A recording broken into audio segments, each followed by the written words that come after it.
뭐 1년 전보다 지금 줄은 거는 30% 이상 줄었지.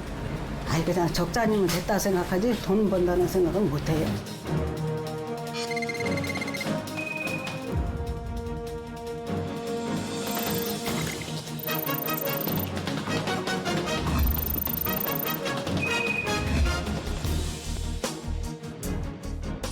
코로나 시기 대출금을 10년 이상 장기 분할 상환할 수 있도록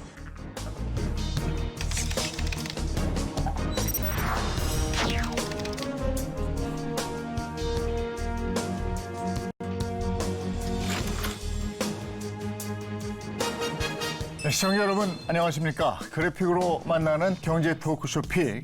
복잡한 경제 이슈를 쉽고 명확하게 전달해 드리겠습니다. 고금리, 고물가로 인한 경제 부진으로 문 닫는 가게가 늘고 있습니다. 자영업이 붕괴될 경우에 민생 경제도 휘청거릴 수밖에 없는데요. 위기의 자영업 문제와 해법은 무엇인지 관련한 궁금증들을 낱낱이 분석해 드리겠습니다. 경제 토크쇼 픽 시작합니다.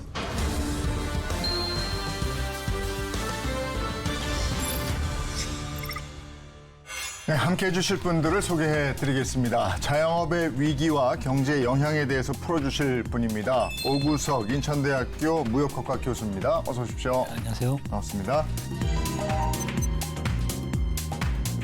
네, 실제 사례하고 해법을 짚어주실 분입니다. 네, 노승욱 창업 플랫폼 창톡 대표 나오셨습니다. 어서 오세요. 안녕하세요. 네. 그리고 이슈를 보다 쉽게 전해줄 길금희 기자도 함께합니다. 어서 오세요. 안녕하세요. 네. 우리나라 자영업 비중이 높다 이러는데 구체적으로 이게 얼마나 되는지부터 알아보고 가야 될 것 같습니다. OECD 주요 국가별 자영업 비중을 보면요. 노르웨이가 5%로 가장 낮았고요. 미국이 7%, 독일이 9%, 일본 10% 등이 이 자영업자 비중이 낮은 편에 속했습니다. 우리나라는 남미 국가 등과 함께 이 자영업자 비중이 가장 높은 나라 중에 한 곳으로 꼽혔습니다. 그럼 왜 높은가 이걸 알아봐야 될 텐데 우리나라 자영업자가 많은 이유가 뭐라고 보십니까? 뭐 특이한 점은 이제 우리나라의 이제 외식 문화라든지 이런 것들로 인해서 자영업 부분에 대한 수요가 워낙 큰 측면이 있고 노동시장이 이제 잘 아시다시피 정규직 부문과 비정규직 부문 좋은 일자리, 그다음에 높은 소득을 받는, 그다음에 낮은 임금을 받는 이제 비정규직 임금 일자리 이렇게 이제 구분돼 있다 보니까. 진짜 취직을 해 있다가 이제 일자리를 그만두는 분들이 이후에 새로운 일자리를 잡는 데 조금 어려움을 겪고 계시지 않은가 뭐 이런 생각을 해볼 수 있을 것 같습니다. 그리고 창업의 진입 장벽이 우리나라는 정말 낮은 게 프랜차이즈 창업 비용이 다른 나라들은 미국, 일본 같은 경우는 평균 3억 정도는 있어야지 창업을 할 수가 있거든요. 근데 우리나라는 편의점 같은 경우는 2,300만 원만 있어도 창업을 할 수 있다라고 본사들을 이렇게 꼬드깁니다. 네, 요즘 이제 소자본 창업을 많이 하는데 그런 것들이 이제 창업의 포화도를 높이는 꼬드긴다는 거는 그 정도 가격 가지고는 안 된다는 건데 일단 시작해 보시죠 하고 덤벼보게 한다는 거죠. 그렇죠. 이제 최저 금액으로 얘기를 하는데 사실 그러면은 이제 목 좋은 자리는 들어가기 힘들고 그러면 이제 기대 매출은 사실 낮은 상황이죠.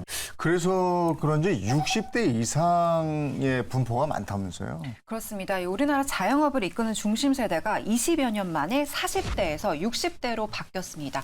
한국노동연구원의 보고서에 따르면요. 60대 이상 자영업자 비중은 36.4%로 전 세대 가운데 가장 컸는데요. 50대까지 더하게 되면요. 중장년의 자영업자 비중은 63.7%에 달했습니다. 연구원 측은 자영업자의 세대 교체 원인을 고령화로 짚으면서 이 은퇴 세대들이 불안정한 고용 상태에서 자영업으로 대거 유입된 것으로 내다봤습니다. 이런 현상을 어떻게 생각하십니까? 중장년층이 자영업을 선택하는 이유 뭐가 있을까요? 2022년 그 자영업자의 이제 평균 연소득이 이제 1,938만 원, 월 평균으로 하면 161만 원 정도 되는데요. 사실 이전에 이제 생활 수준을 어느 정도 이제 보상해 줄 수 있을 정도의 일자리를 못 찾다 보니까 스스로 이제 창업을 해서 이제 생계를 유지하고자 하는 그런 어떤 경향을 보이는 게 아닌가라는 생각이 들고요. 두 번째는 이제 아까 말씀드렸지만 이런 어떤 그런 일자리들이 또 사회적으로 좋은 평판을 받는 일자리가 아니다 보니까 이전에 이제 어느 정도 직장에서 대우를 받고 계시다가 실제로 다른 사람 밑에서 약간 안 좋은 어떤 대우를 받으면서 일을 하는 것을 꺼리시고 이 창업에 나서는 게 아닌가 뭐 이런 생각을 하게 됩니다. 눈높이가 안 맞는 지금 그런 말씀이신데요. 내가 어디 가서 이렇게 부장 이사 명함 내다가 갑자기 평선도 안 되는 월급 받는 것도 그런데 어디 가서 사장 소리는 들어야지 이런 것도 있는 것 같아요. 네. 그런데 이제 중장년 자영업자분들에 대한 외부 환경이 점점 악화되고 있는 게 일단 요즘 프랜차이즈 업계에서는 45세 이상 점주는 안 받겠다 하는 것도 나타나고 있습니다.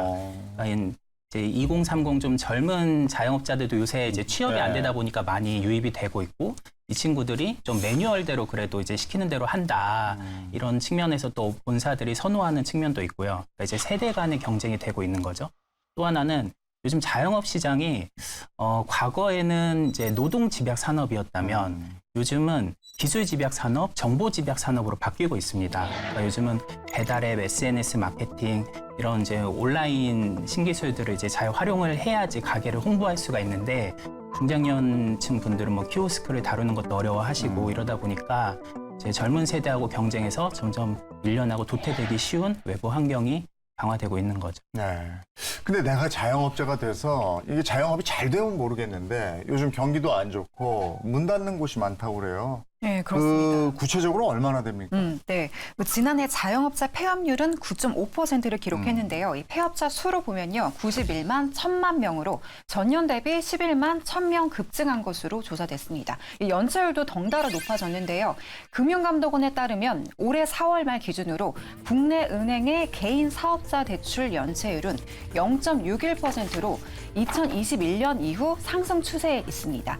지난 2022년 말부터 금리가 급격하게 오르면서 자영업자들이 코로나19 기간 저금리로 빌렸던 대출을 제때 갚지 못하고 있는 실정인데요.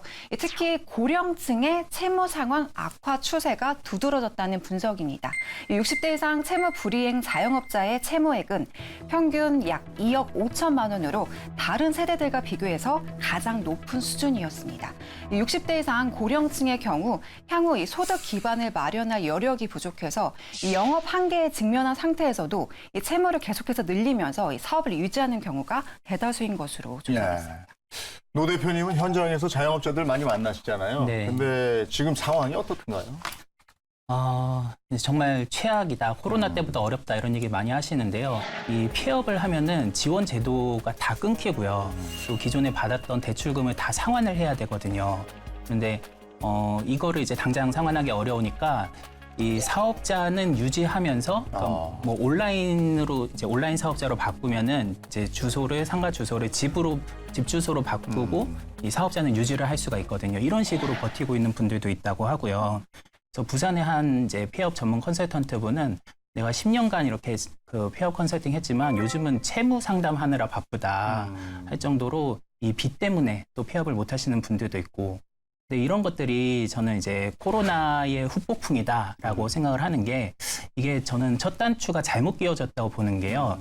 이 다른 나라들은 미국, 일본, 유럽 이런 선진국들은 코로나 때 자영업자들한테 그냥 지원금을 줬지 대출로 이렇게 빌려주진 않았습니다. 그걸 갚아야 되는 거군요. 네. 근데 이제 선진국들은 자영업자들이 집합금지, 뭐 영업시간 단축 이런 거에 동참을 해줘서 K방역에 일조를 했는데 그러면은 이제 그에 대한 보상을 해줘야지 이 돈을 빌려줘가지고 나중에 갚게 하면 이거를 갚을 여력이 없거든요, 자영업자분들이.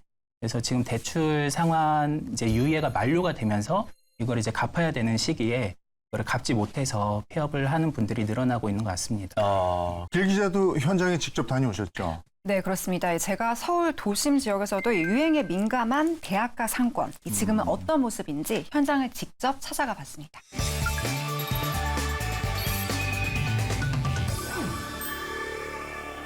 저는 지금 젊음의 거리 신촌에 나와 있습니다. 이 코로나19로 인한 사회적 거리두기가 해제된 이후 이 일대 대학들은 학생들이 돌아오면서 다시금 활기를 되찾은 모습인데요. 그렇다면 주변 상권들은 어떨까요? 이 일대 상점들은 예전의 명성을 다시 되찾았을까요? 저와 함께 가보시죠.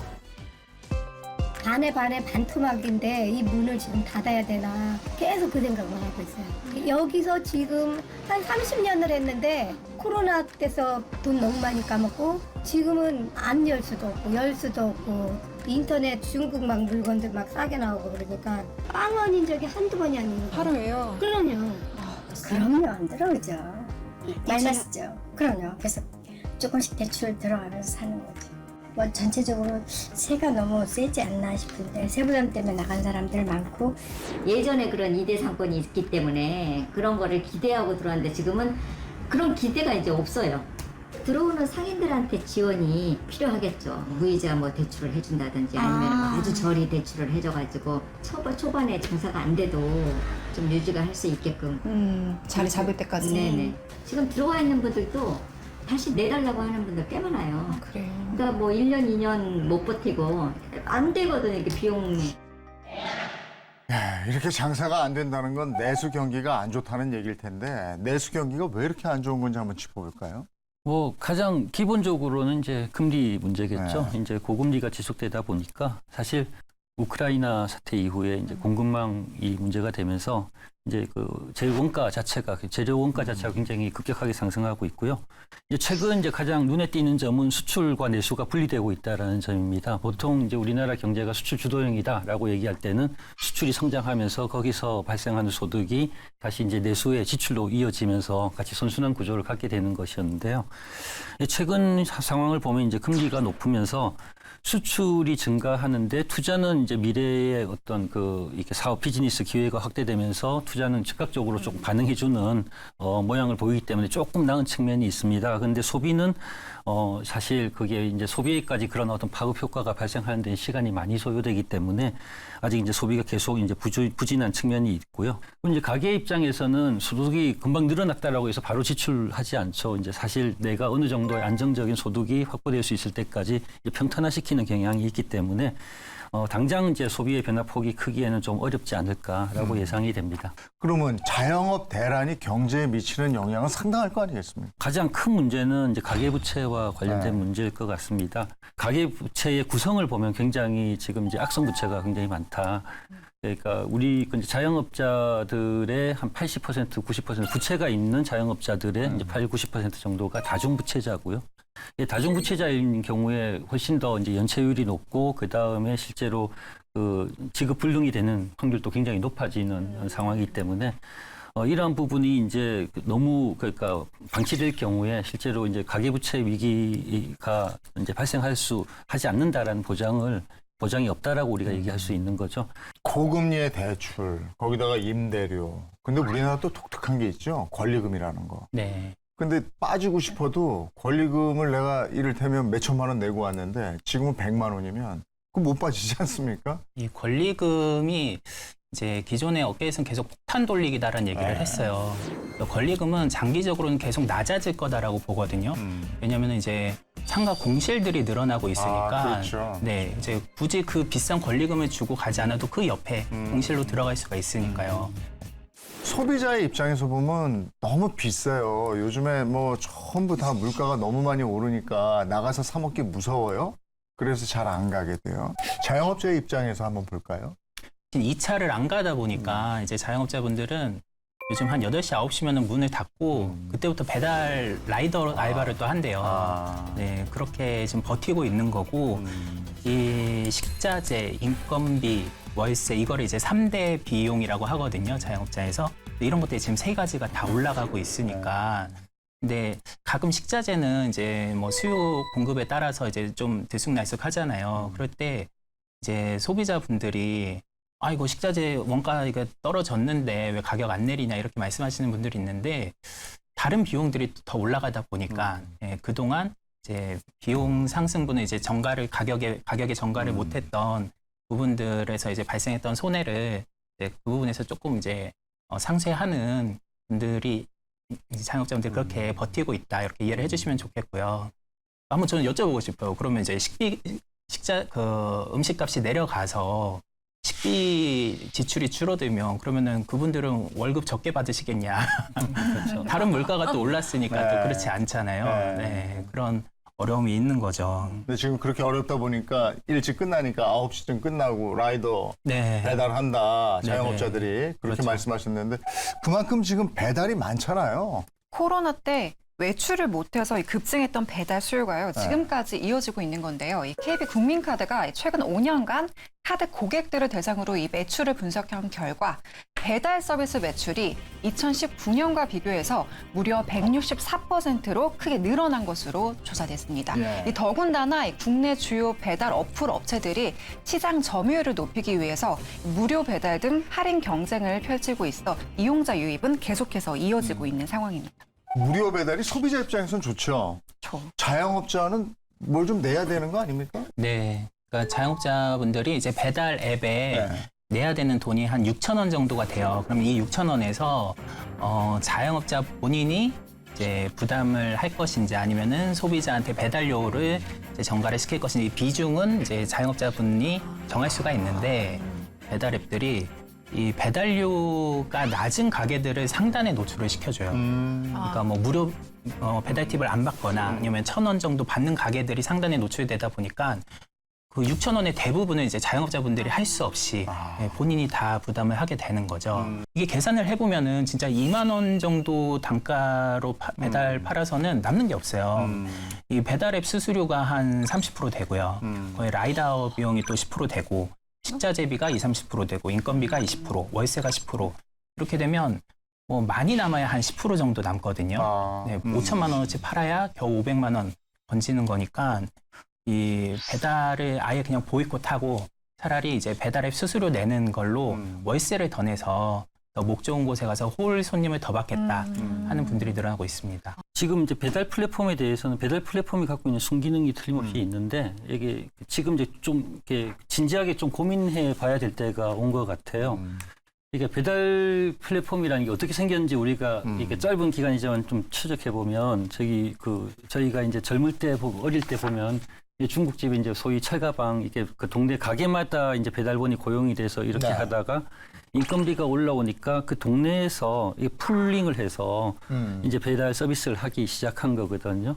이제 그게 이제 고도화되면서 이제 플랫폼이 네. 이제 나오게 된 거고, 그래서 이제 이게 어느 정도 사실은 경영 효율화에 도움이 될 수 있는 하나의 이제 체제, 제도와 이제 기술이긴 한데, 다른 한편으로 공정거래의 측면에서 보면은 이게 다른 서비스를 한꺼번에 묶어서 끼워 팔기로 볼 수도 있는 현상이다라고 우리가 생각할 수 있을 것 같습니다. 예를 들어서 뭐 예전에 이제 마이크로소프트가 그 OS 체계에다가 인터넷 익스플로러를 이제 끼워서 같이 출시를 했을 때 마이크로소프트는 효율적이다라고 주장을 했지만 미국의 이제 반독점 당국은 그렇지 않다라고 판단한 게 대표적인 사례잖아요.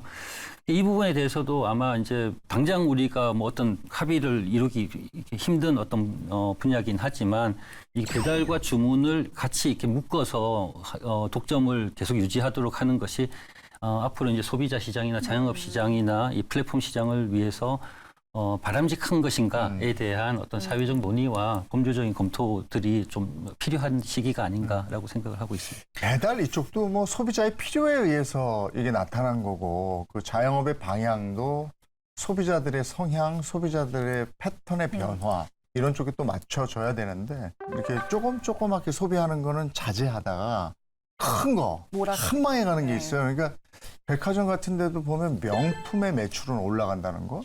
그다음에 해외여행도 해외여행 비싼 상품들 막 팔리는 거 보면 그것도 대단하거든요.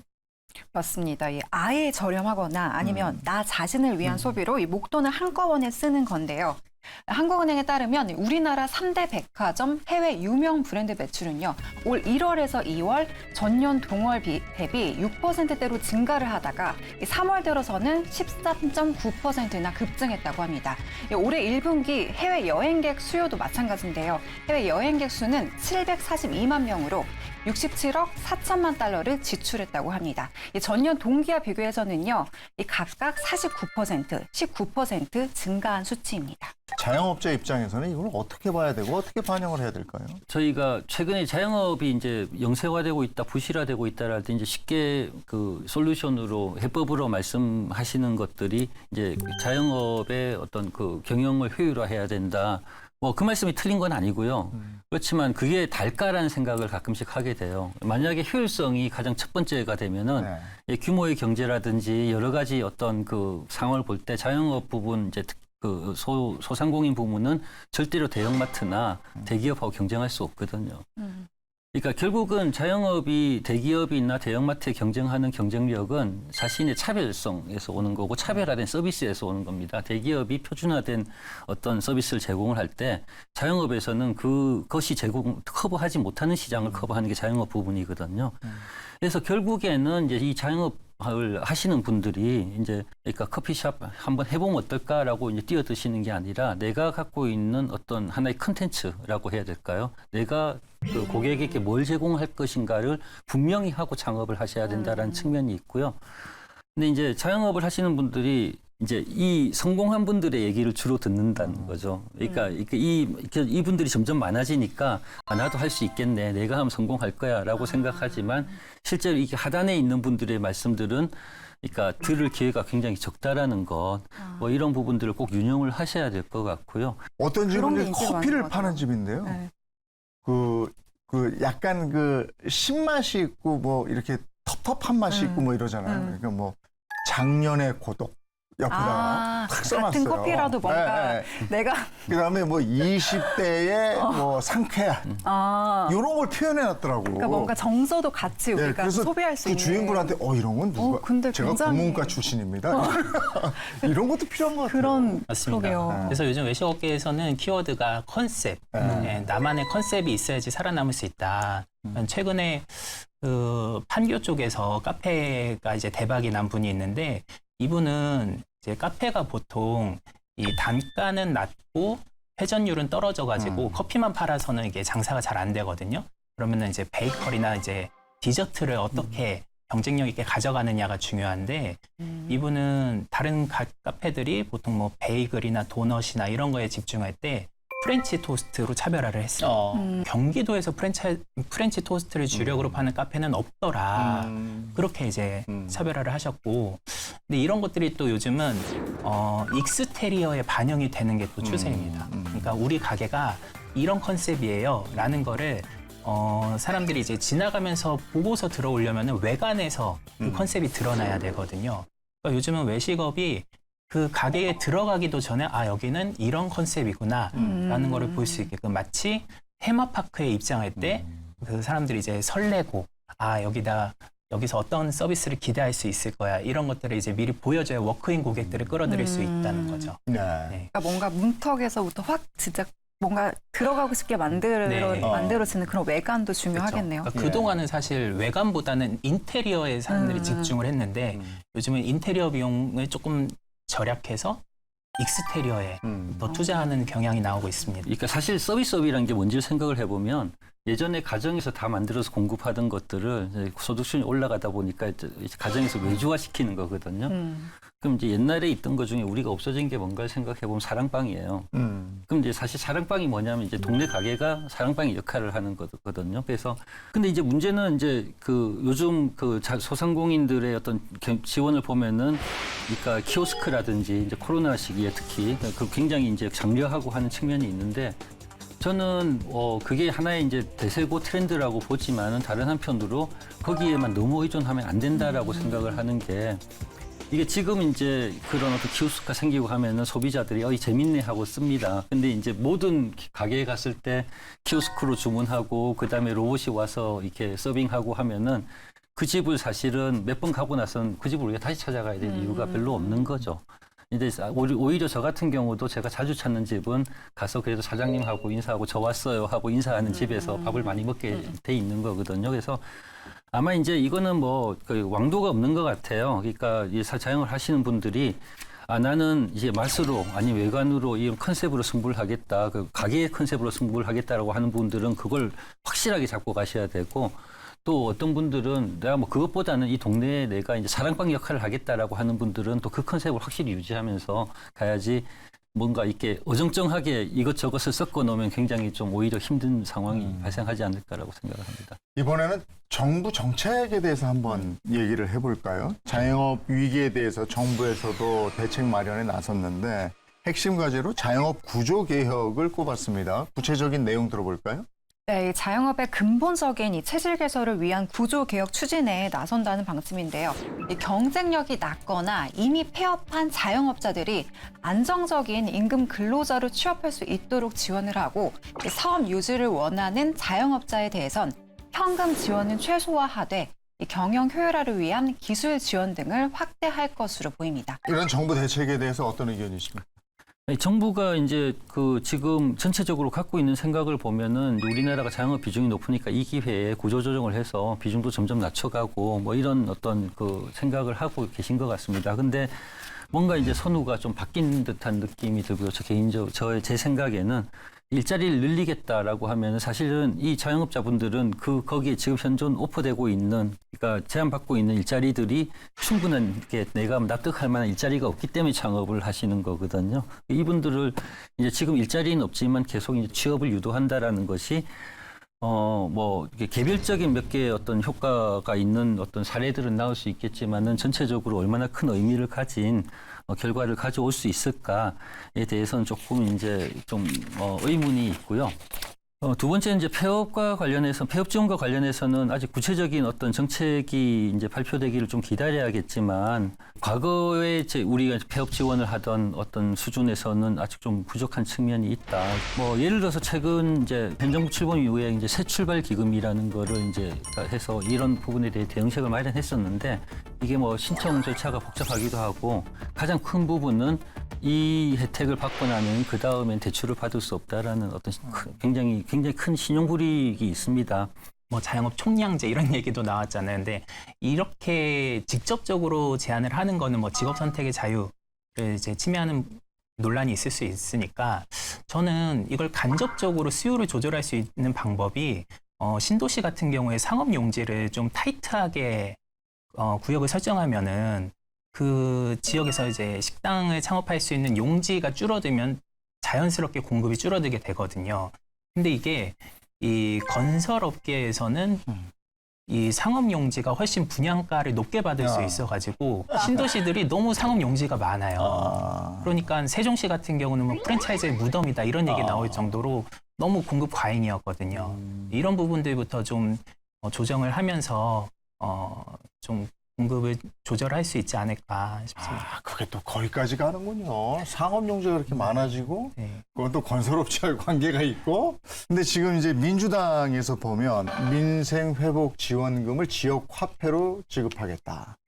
뭐 이런 건데. 대한민국 골목 상권의 지역 화폐로 쿠폰이죠, 쿠폰. 이런 거 지급하면 없어지지 않지 않습니까? 돈이 돌잖아요. 세금으로 되돌아오고 경제 규모 커지고. 이게 자영업자에게 도움이 될까? 재원조달은 어떻게 할 것인가? 이런 부분 말이죠. 지금 현재 이제 정부가 제안하고 있는 어떤 대책들을 보면은 좀 장기적이고 구조적인 측면에서 효과를 가져올 수밖에 없는 정책들이라고 한다면, 민주당에서 제안하는 정책은 일시적인 어떤 숨통을 틔워주는 어떤 정책이라는 측면에서 의미가 있는 것 같습니다. 예전에 인천 같은 경우 올해 5월에 이제 그 가정의 달 해가 프로모션을 한 적이 있어요. 그래서 한 달 동안 이제 굉장히 집중적으로 이렇게 약간 이제 그 캐시백을 올려준 경우가 있는데, 이 한 달이잖아. 이게 일상적으로 쓰는 게 아니라, 그러다 보니까 이제 지출이 이제 음식점이나 이런 데보다는 목돈으로 나가는 거 있잖아요. 이제 학원비라든지 이런 데 이제 지출이 많이 이루어지는 것 같더라고요.